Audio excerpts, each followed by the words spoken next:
श्री सद्गुरु।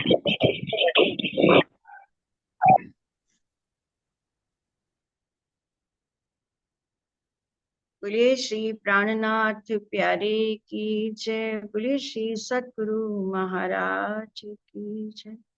धाम के धनी आपकी सदा। प्रणाम जी, सुंदर साथ जी, परमहंस महाराज जी, राम रतन दास जी के प्रेम से, आशीर्वाद से, उनकी मेहर से हम दिन प्रतिदिन उनकी जीवन यात्रा में संग संग हैं। और उनकी जीवन यात्रा हर दिन हमें एक नई ऊर्जा, एक नई प्रेरणा, एक नया सिखापन देती है। तो सबसे पहले सदगुरु चरण की ही वंदना करके और हम आज की बैठक आरंभ करेंगे। श्री वंदो सतगुरु चरण को, करूं सो प्रेम प्रणाम। अशुभ हरन मंगल करन, धनि श्री देव चंद्र जी नाम। श्री प्राणनाथ निज मूलपति, श्री महराज सुना। तेज कुंवर श्यामा जुगल को, पल पल करूं प्रणाम। पल पल करूं प्रणाम। परम वंदनीय, परम श्रद्धेय सदगुरु महाराज जी के चरणों में शत नमन, जिन्होंने हमें अपने मूल घर, अपने मूल वतन की पहचान कराई, हमें अपने घर की सुध दी। युगल स्वरूप के चरण कमलों से हमारी निस्बत के उस संबंध को उजागर किया, हमें उनसे जोड़ा। उनके चरणों में बहुत बहुत प्रेम प्रणाम करते हुए हम अपनी यात्रा पर आगे चलते हैं। प्रणाम जी। तो कामाक्षी के संग हम अपनी यात्रा पर आगे बढ़ते हैं। अभी तक हमने सुना था कि महाराज जी ने शेरपुर में आसन अपना लगाया था, और जिस दिन आसन लगाया उसमें उस दिन बहुत बहुत मूसलाधार वर्षा भी हुई। लेकिन महाराज जी एक बार जहां आसन लगा लेते थे तो फिर वहां से हटाते नहीं थे, और वो तो अंदर से सदगुरु की प्रेरणा से ही वो आसन भी लगा था। तो वहीं पर फिर सुंदर साथ ने महाराज जी के लिए पहले एक झोपड़ी की व्यवस्था की, फिर उसी को थोड़ा सा और अच्छा रूप देकर अब वो आश्रम का रूप हो गया। अब वहां पर महाराज जी कह रहे हैं कि सतगुरु ऐसी वाणी कहलवाते थे, सदगुरु ऐसी वाणी की वर्षा करते थे, ऐसी मेहर की वर्षा करते थे कि भक्तजन रस के प्याले पीते जाते थे, भर भर प्याले पीते थे। लेकिन ये सब निस्बत की ही बात थी। कोई तो उस वाणी का सुख ले पाता था और कई कई लोग उस वाणी को नहीं समझ पाते थे, और कोई कम लेता था, कोई ज्यादा। अपनी निस्बत, अपने अंकुर के माफक सब सुख लेते थे। अब उसके लिए उन्होंने एक उदाहरण लिखा कि वर्षा में जो मेघ बरसते, वृक्ष आम और इंद्रायण दोनों ही उस पावन ऋतु का जल कण पीते हैं पावन। कि जब वर्षा होती है, मेघ बरसते हैं, तो क्या होता है, चाहे आम का वृक्ष हो या इंद्रायण, दोनों वृक्ष या कोई भी प्रकार के वृक्ष हो, हर वृक्ष उस ऋतु का लाभ लेता है। जो अमृतमयी बूंदें होती हैं, जो जीवन होती हैं वृक्ष का, हर जगह वो वृक्ष का जीवन, वो बूंदें समान रूप से पड़ती हैं। लेकिन क्या होता है, किंतु एक में मीठापन बढ़ता है, एक में कड़वाहट। जल दोनों पे समान रूप से है, लेकिन एक जो आम का वृक्ष है उसका तो मीठापन, उसकी मिठास बढ़ती है, और जो इंद्रायण है उसका फल कड़वाहट वाला है, तो उसमें कड़वाहट बढ़ती है। तो जिस जिसमें जैसा अंकुर है वैसी वैसी चाहत।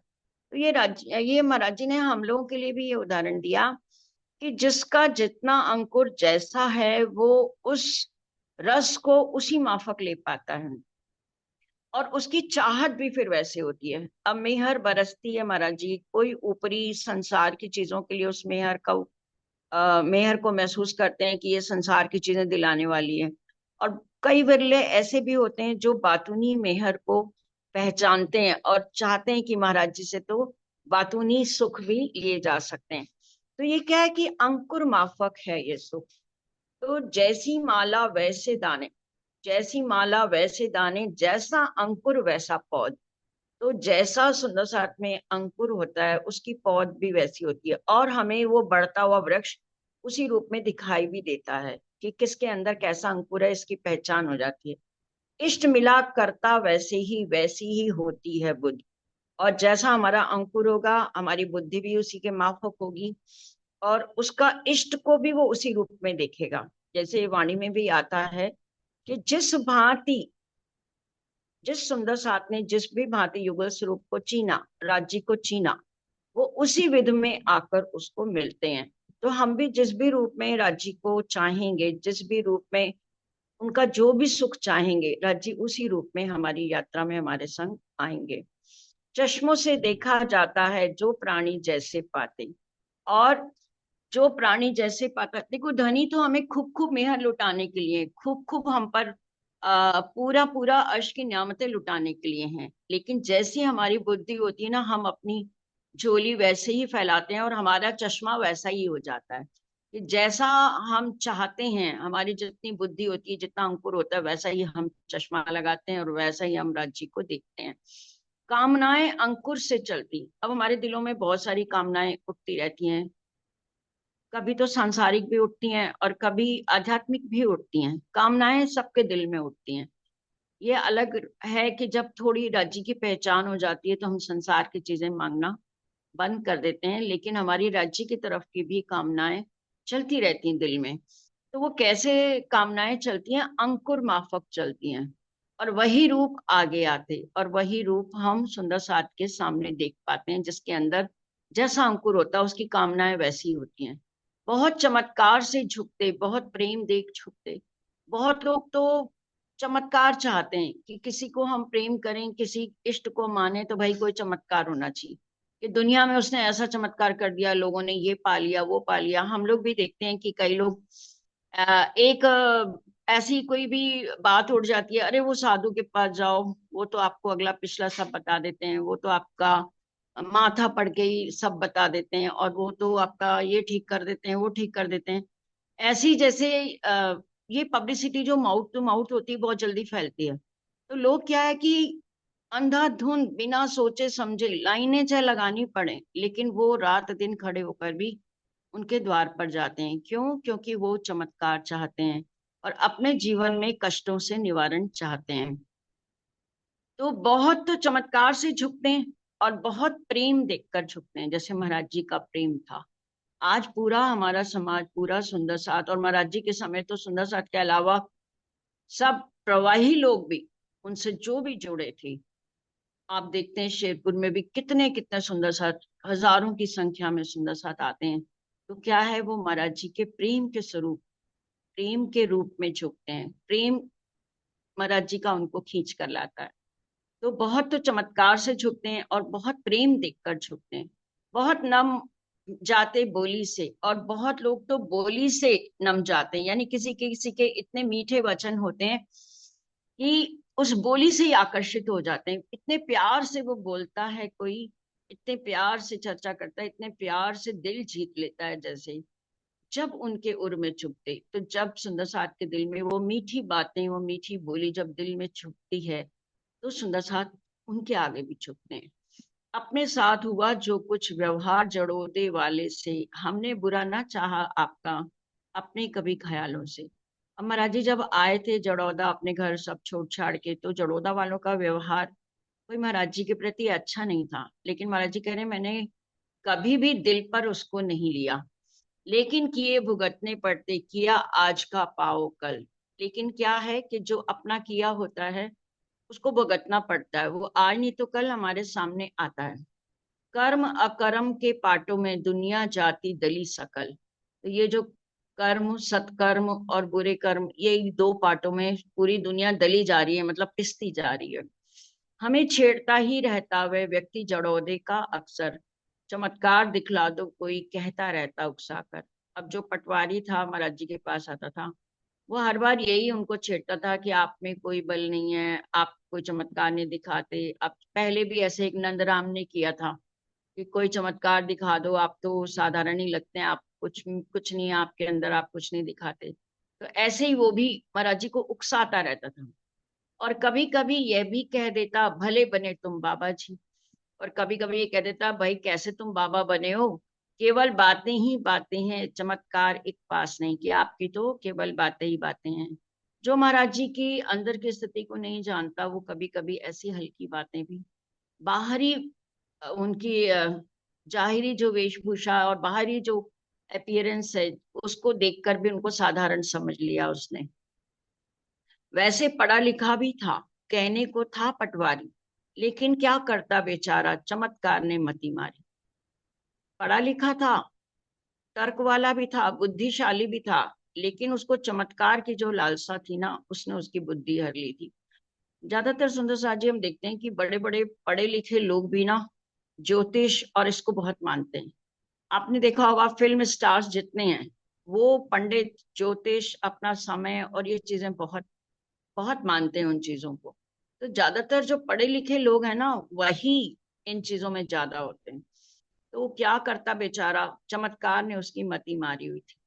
पांडा झील निकट है अपने, जल पक्षी रहते बेअंत, सोचा करते देख शिकारी है शिकार का इससे इसमें तन। अब महाराज जी जहाँ रह रहे हैं वहां पर पांडा झील पास में ही थी, जहां पर जल पक्षी बहुत सारे रहते थे। और जो शिकारी लोग थे ना, वो सोचते थे कि इनका शिकार किया जाए, क्योंकि इतने जल पक्षी वहां पर हैं। लेकिन देता था ना खेलने वहां किसी को कोई शिकार, लेकिन वहां पर शिकार कोई नहीं खेलने देता था, कि इन पक्षियों को कोई मार नहीं सकता था। इसलिए चिड़ियों की इसमें रहती थी एकदम भरमार। इसलिए वहां पर वृक्षों पे बहुत सारी चिड़िया बैठी रहती थी पांडा झील में, क्योंकि वहां पर कोई भी शिकार नहीं कर सकता था। एक रोज कुछ फौजी अफसर आज शिकार खेले उसमें, लोगों ने आवाज सुनी बंदूक लगी जिस दम छुटने। अंग्रेजों का जमाना था, वो लोग तो शिकार के शौकीन होते हैं। तो एक दिन कुछ फौजी अफसर आ गए, मिलिट्री वाले होते हैं ना जो फौज में होते हैं, वो अफसर आ गए और शिकार खेलने की मंशा से आ गए। अब लोगों ने आवाज सुनी, वो लगे सीधा बंदूक उनको तानने, और एकदम गोलियां जब चलने लगी, तो लोगों ने आवाज सुनी, इधर उधर से एकत्रित हो गए गांव में आ करके, अंग्रेजों को देख पास आए मेरे घबरा करके। जैसी गोलियों की आवाज चली, तो सारे गांव वालों ने सुनी, तो सब दौड़ दौड़ के और महाराज जी के पास आके इकट्ठा हो गए। अंग्रेजों को देख पास आए मेरे घबरा कर, और अंग्रेज चूंकि अफसर थे, तो फिर बड़ा डर भी गए कि अंग्रेज तो बड़े सख्त होते हैं, तो घबरा कर महाराज जी के पास आए। बोले सब आ करके हमसे, महाराज अब बतलाओ, क्या युक्ति हम करें रोकने की, इनको अब समझाओ। और महाराज जी के पास आके और पूछने लगे कि आप हमें युक्ति बताओ, हमें कोई उपाय बताओ कि ये शिकार रोका जाए, ये तो आकर और पक्षियों को मारने लगे। नहीं पूछने वाला कोई ढले एक ही सांचे में, भार सभी के सर पर है भले राज सुरक्षा इनकी। वो कह रहे हैं इनको कोई कहने सुनने वाला नहीं है, क्योंकि सारे एक जैसे ही हैं, जितने अंग्रेज हैं इनको कोई भी रोकने वाला नहीं है। और ये तो सबके सर पर भार है कि हमें ये पक्षियों की सुरक्षा करनी है, चाहे इनका भी, ये जो राज कर रहे हैं इनका भी यही दायित्व है कि इन पक्षियों की रक्षा किया जाए।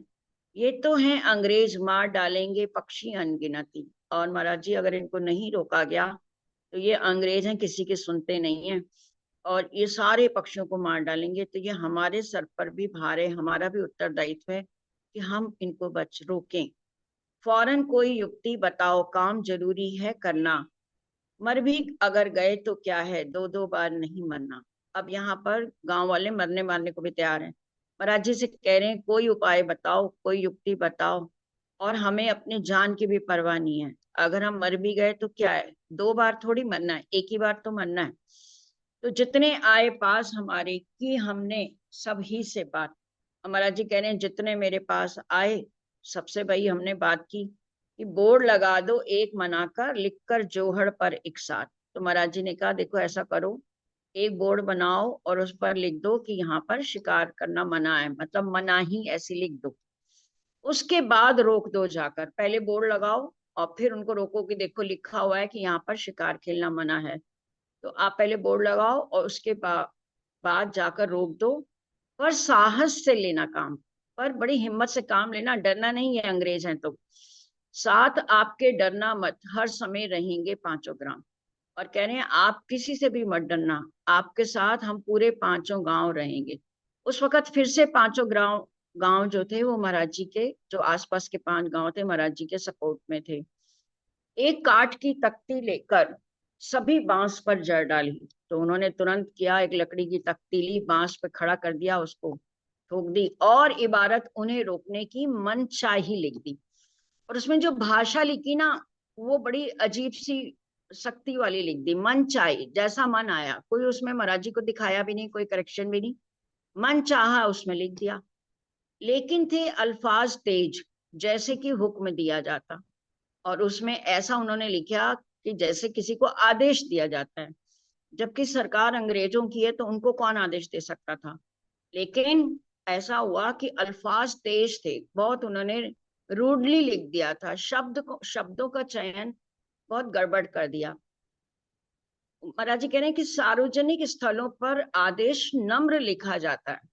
जैसे हम बगीचे बगीचे में अगर फूल तोड़ना मना करना है तो लिखा जाता है कृपया, कृपया यहाँ फूल ना तोड़ें। या अस्पताल में लिखा होता है कि कृपया शांत रहें। तो उसमें क्या है, रिक्वेस्ट की जाती है काइंडली या प्लीज करके। अब इन्होंने तो सीधा सीधा तख्ती पे हुक्म कि अगर कोई ऐसा करेगा तो ये कर दिया जाएगा, और ऑर्डर, ये हुक्म दिया जाता है, ये आदेशित है यहाँ पर कि यहाँ पर शिकार ना हो। ऐसा सार्वजनिक स्थल पर नहीं लिखा जाना चाहिए। लेकिन यहाँ पर गार्ड दिया एक जगह हुक्म हुआ और उन्हें जाकर रोका।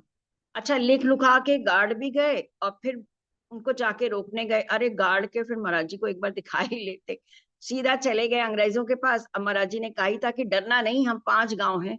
बस उसी से उनको आवेश आ गया और वो तुरंत चले गए, उनको रोका। जनता भी बेढंग निरक्षर, जो मुंह में आया भौंका। और जनता भी पढ़ी लिखी वो थी नहीं, गांव के लोग थे। और रोकना भी ऐसा नहीं कि भाई आप बहुत पोलाइटली उनको रोका हो या बहुत नम्रता से उनसे बात की हो। जो उनके दिल में आया वो उनको कह सुन के आ गए। कुछ बेसमझ ना पाए इनकी साथ, सभी था बेढंगा। सारे साथ वहां जितने गांव के लोग थे सब बेढंगे थे। इस कारण उठ खड़ा हुआ वहां आपस में एक दंगा। इसलिए वहां पर जब उनका बेढंगा तरीका था, बेढंगाई उन्होंने लिखा हुआ था, तो झगड़ा तो होना ही था, क्योंकि ये भी बिना पढ़े लिखे और अंग्रेज भी किसी के सुनने वाले नहीं। इस कारण उठ खड़ा हो गया वहां आपस में एक दंगा। गूंगा गावे, डूंड बजावे, बहरा सुनकर ताल लगाए, तो बोलो ऐसी मजलिस में स्वाद भला क्यों कराए। ऐसा सुंदर शब्दों में अभिव्यक्ति की, जैसे गूंगा तो गा नहीं सकता ना, लेकिन गूंगा गाए, और जिसके हाथ पैर नहीं है वो बजाए, और बहरा सुनकर ताल लगाए, यानी जिसकी जो मर्जी आ रही थी, उधर से भी बोल रहे हैं उधर से भी बोल रहे हैं।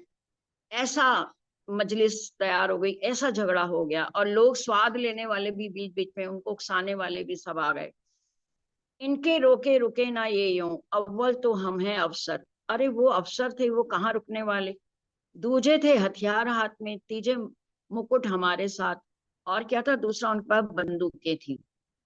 और तीसरा मुकुट हमारे हाथ, यानी आगे इन्होंने महाराज जी को कर रखा था, इनको लीडर अपना महाराज जी को ही बना रखा था। तो महाराज जी के प्रति भी वो बड़े निश्चिंत थे कि ये तो हमें बचा ही लेंगे, या कुछ होगा तो ये संभाल लेंगे।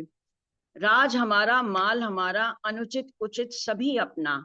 यह है प्रजा जन्म की सेवक, इनका कौन सुके सुने बकना। अब जो अंग्रेज हैं वो सोचते हैं भाई हमारा राज्य, हमारी जगह है, उचित अनुचित हम जो चाहे करें, और ये तो प्रजा है, ये तो सेवक है, इसकी क्या औकात है कि ये हमको ऑर्डर करे।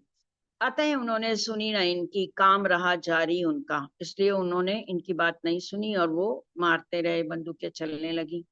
जब वे रोके रुके ना उनसे, क्रोध इधर चमका सबका। अब रोक रहे हैं लेकिन तब भी वो मान नहीं रहे हैं, झगड़ा भी हो रहा है। तो इधर गांव वालों का खूब क्रोध चमका, अपनी मतलब मैक्सिमम लिमिट पे आ गया, क्रोध मैक्सिमम सीमा पर आ गया। काला अक्षर भैंस बराबर, जिनको क्या जाने कानून, जितने थे एकत्रित उनमें जागा एकदम धर्म जनून। अब क्या है, कुछ पढ़े लिखे तो थे नहीं, और वो कानून तोड़ने पे पूरा हो गए गांव वाले, और एकदम धर्म का जुनून उनमें उठ गया।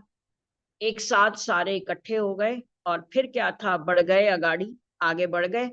और बोल दिया हल्ला, एक साथ सब ने मिलके एक साथ उन अंग्रेजों पे हमला कर दिया। जा छीनी बंदूकें उनसे और जमाए घुसे लात। इतना मारा उनको, इतना मारा, उनकी बंदूकें छीन ली, घूसों से लातों से उनको खूब मार लगाई। गुप्ती मार लगाई सब में। गुप्त मार होती है ना, जो बाहर से दिखाई नहीं देती, खूब ऐसी गुप्त मार उनको लगाई। और लगी मरम्मत जब होने, और जब उनकी मरम्मत होने लगी तो दाएं बाएं हो करके गोरे लोग लगे भागने। तो अंग्रेज लोग दाएं बाएं होके अपनी जान, क्योंकि बंदूकें भी उनसे छीन ली और उनको मारा भी खूब, तो वो दाएं बाएं होकर सब भागने लगे। बैठ बैठ मोटर में अपनी बचा बचा कर अपनी जान बचा के अपनी अपनी गाड़ियों में वो दौड़ने लगे, अपनी जान बचा के भाग गए जितने थे सारे, छेड़छाड़ अपना सामान, छोड़ छाड़ अपना सामान, जो उनका सामान था, बंदूकें, हथियार, सब कुछ छोड़ के जान बचाई, बचानी है उनको, बस तुरंत भाग गए। जो घटना घट गई एकदम इतनी का अनुमान न था। महाराज जी कह रहे हैं गांव वालों ने जो घटना ये घटित कर दी ना, इतना सोचा नहीं था कि इतना ऐसा हो जाएगा। इस लीला के बाद हमारे पास गया सारा जत्था। अब सारा ये जब कांड कर लिया इन लोगों ने, फिर आए पूरा ग्रुप का ग्रुप महाराज जी के पास कि महाराज जी अब क्या होगा। मुंह सबके उतरे उतरे, कर तो दिया जो आया आगे, पर जचता है बुरे फंसे। अब महाराज जी कह रहे हैं महाराज जी हमने कर तो दिया ये सब कांड, और अब सब घबरा रहे हैं कि अंग्रेजों का शासन है, अब बहुत मार पड़ेगी। और सबके चेहरे उतरे उतरे थे कि अब आगे क्या होगा, ऐसा लगता हम बहुत बुरे फंसे। इतनी आशा ना थी किसी को, जितना किस्सा बढ़ा वहां। इतना किसी को भी उम्मीद नहीं थी कि बात इतनी बढ़ जाएगी, कि हाथापाई हो जाएगी और ये इतना लातों घूसों से मारेंगे उनको। इतना किसी ने भी नहीं सोचा था। अब निज जान बचेगी कैसे, गांव छोड़कर जाएं कहाँ। अब रहते तो उसी गांव में, अब जगह भी छोड़ें तो कैसे छोड़ें, और जान अपनी कैसे बचेगी, अब तो वो लोग हमें मार के ही छोड़ेंगे। थोड़ी बहुत देर में अब यहाँ दृश्य और बन जाएगा, पुलिस फौज या हुक्कामों का डंडा बजता पाएगा। सब कहने लगे कि अब भाई थोड़ी देर में आप देखिएगा, यहाँ पर सारे पुलिस फौज सब आएंगे और डंडे पड़ेंगे। जिसको देखा और ही पाए तौर तरीके, भय से थे भयभीत सब, साहस न नजदीक। जिसको देखा महाराज जी ने, सारे भयभीत डर रहे थे। अब पहले तो जोश जोश में मार दिया उनको इतना, अब भयभीत हो गए। अब किसी में हिम्मत नहीं थी कि कोई उनके नजदीक जाए।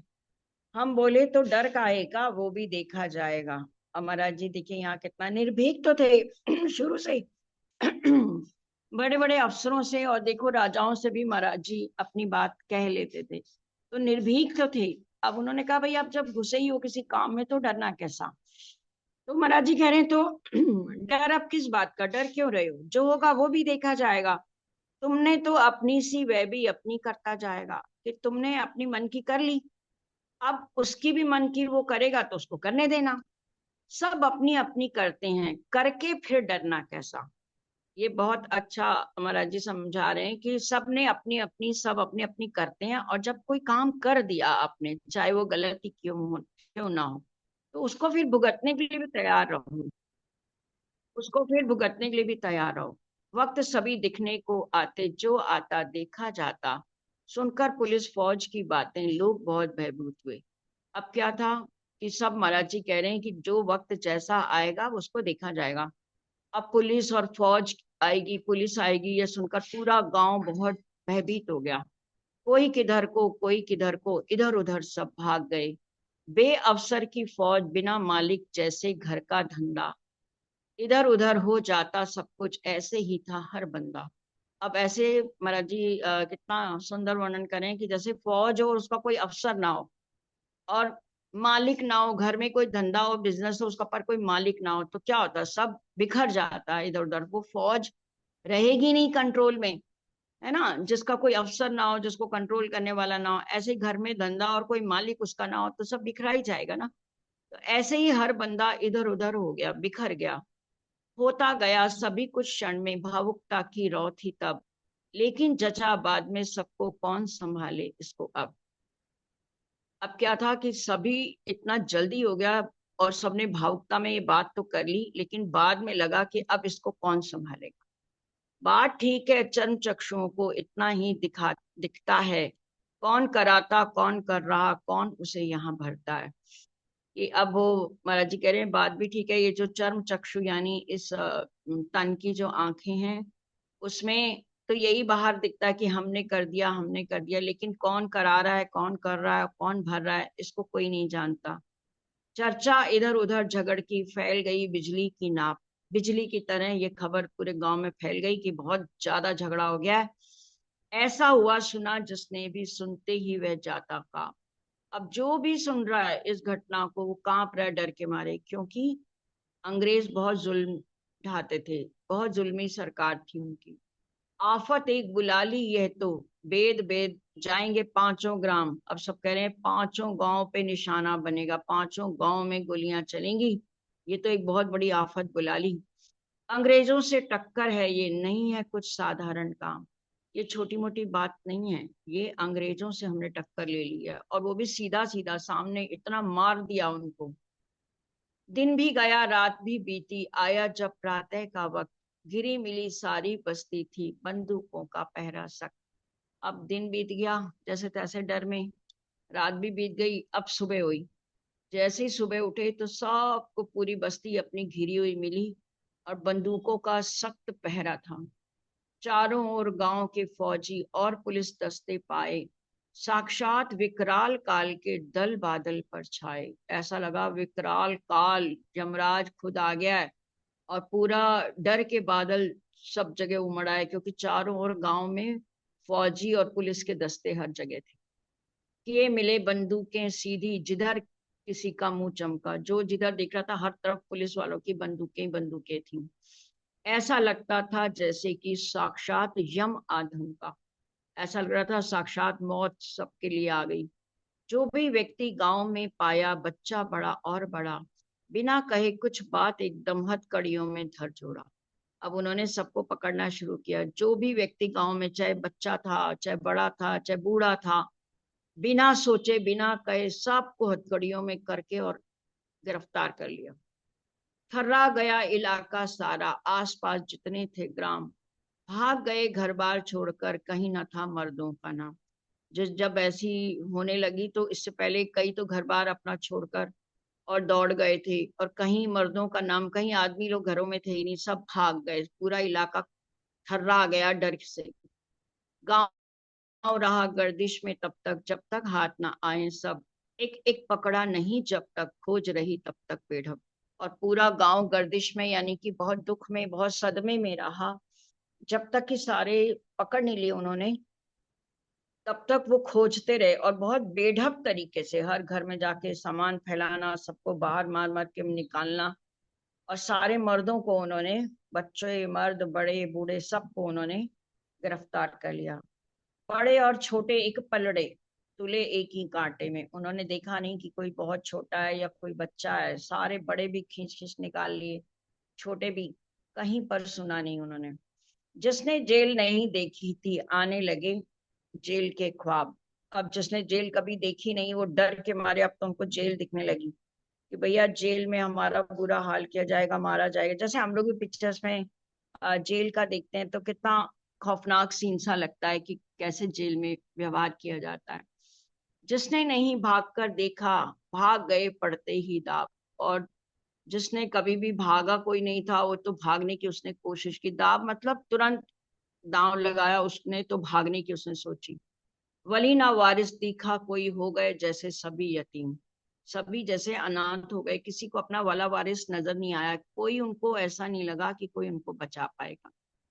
इज्जतदार हुए बेइज्जत, ऐसे आकर चढ़े गनीम, त्राही त्राही कर उठे सभी जन, चले जेल को जिस दम लोग। अब जिस समय ये मुहिम जब चली तो सब जो इज्जतदार थे उनको भी खींच के डाला गया, तो उनकी भी बेइज्जती हुई, और सारे लोग त्राही त्राही हो गए। त्राही त्राही कहते हैं हर तरफ एक दुख की लहर दौड़ना, सब रोना पीटना शुरू हो गया, और सबको जेल में ले जाने के लिए उन्होंने गाड़ियों में भर लिया।